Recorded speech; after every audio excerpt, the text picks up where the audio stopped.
Hi అండి, welcome to ఇమ్లా వంటకాలు. ఈరోజు మన ఛానల్లోని కాశ్మీర్ చిల్లీ కోడివేపుడు చేశానండి. ఈ కాశ్మీర్ చిల్లీ కోడివేపుడు టేస్ట్ అయితే చాలా బాగుంటుందండి. తినేటప్పుడు నోటికి చాలా స్పైసీగా ఘాటుగా చాలా బాగుంటుంది. ప్రాసెస్ కూడా చాలా ఈజీ అండి. చాలా తక్కువ టైంలో ఈజీగా ప్రిపేర్ చేసుకోవచ్చండి. టేస్ట్ అయితే చాలా బాగుంటుంది. ఇది మనం కాశ్మీర్ చిల్లీతో యూజ్ చేస్తామండి. మనకి బయట డీమార్ట్లో గట్రా దొరుకుతాయి కాశ్మీర్ చిల్లీ. ఈ రెసిపీ అనేది ఎలా చేయాలనేది ఫుల్ వీడియో లాస్ట్ వరకు చూసారంటే మీరు కూడా తప్పకుండా ట్రై చేసుకోవచ్చు. ఇంకెందుకు కలిసి ఈ కాశ్మీర్ చిల్లీ చికెన్ కోడివేపుడు ఎలా చేయాలో చూసేదా వచ్చేయండి. ముందుగా ఒక 5 కాశ్మీర్ చిల్లీని మిక్సీ జార్లోకి తీసుకోవాలండి. అలానే కొన్ని వెల్లుల్లి రెబ్బలు, ఒక చిన్న అల్లం ముక్క వేసుకొని మెత్తగా పేస్ట్ చేసుకోవాలండి. చూసారు కదా, ఈ విధంగా మెత్తగా పేస్ట్ చేసుకోవాలి. దీన్ని మనం పక్కన పెట్టుకుందాం. ఇప్పుడు ప్యాన్లో ఆయిల్ హీట్ అయ్యింది కదా, ఆయిల్ కొంచెం ఎక్స్ట్రానే పడుతుందండి. నేనైతే 750 గ్రామ్స్ చికెన్ తీసుకున్నాను. ఇది ఒక 2-3 సార్లు బాగా వాష్ చేసుకున్న తర్వాత మనం హీట్ అయిన ఆయిల్లోని చికెన్ యాడ్ చేసుకోవాలి.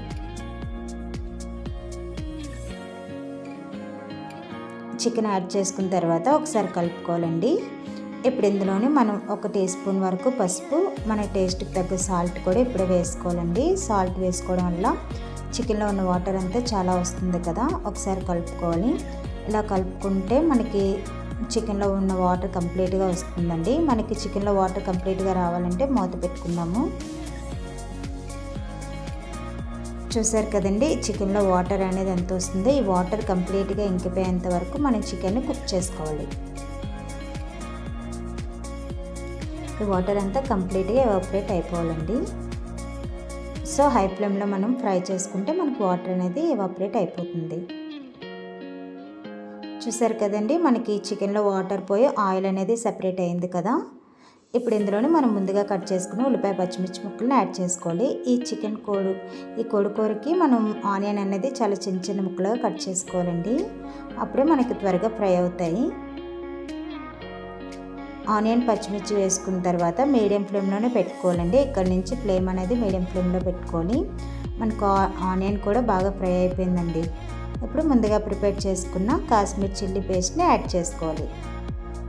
ఈ పేస్ట్ వేసుకున్నప్పుడు కంటిన్యూస్గా కలుపుతూనే ఉండాలండి, ఎందుకంటే కళాయికి అంటుకోకుండా మనం అలా కలుపుకుంటూనే ఉండాలి.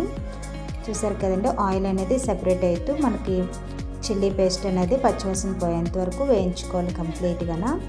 ఇలా వేగిపోయింది కదండి. ఇప్పుడు ఇందులో 1 టీ స్పూన్ వరకు గరం మసాలా, 1 టీ స్పూన్ మిరియాల పొడి, 1 టీ స్పూన్ ధనియా పొడి వేసుకొని మీడియం ఫ్లేమ్లో కలుపుకోవాలండి. ఒకసారి కలుపుకొని ఒక 5 మినిట్స్ కుక్ చేసుకోవాలి. చూసారు కదండి, ఆయిల్ అనేది సెపరేట్ అయిపోయింది. మనకి చికెన్ కూడా ఆల్మోస్ట్ ఒక 70% వరకు ఫ్రై అయిపోయింది.